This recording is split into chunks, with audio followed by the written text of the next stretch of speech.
All right, so we're into the demo here, and something that I just thought was kind of interesting. So I always use foam board. In particular, I use Hydroban, Latacrete Hydroban board, and it's a foam board, and on each side of it has a vapor barrier, and obviously that that blocks the moisture from pulling through.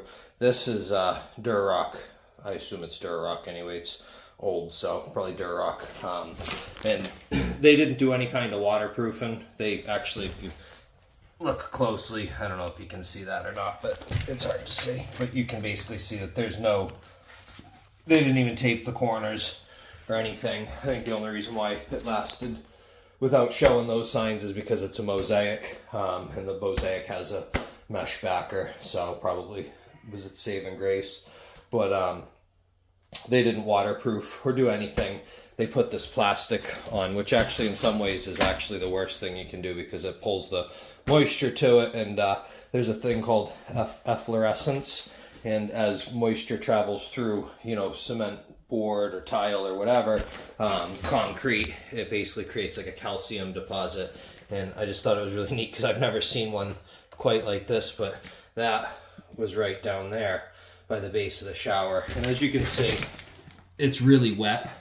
They must have buried the Wonder Board into the shower pan. It looks like there's a rubber liner back there. So they probably buried the Durock into the liner, and so that's sitting in a pool of water. It's basically wicking up, and you can feel it. It's really, really moist. You can see how moist that is right there, how wet.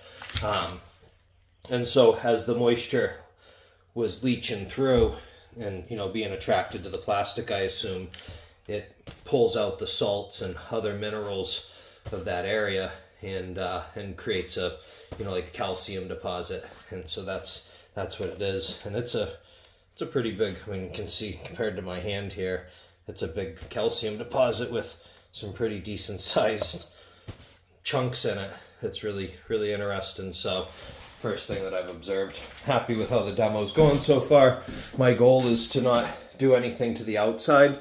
I am planning to remove this soffit, so that's kind of the catch-22 of what I'm attempting to do. I'm really hoping that I'll be able to demo out that soffit and then remove the framing of the soffit without getting into these corners on the face.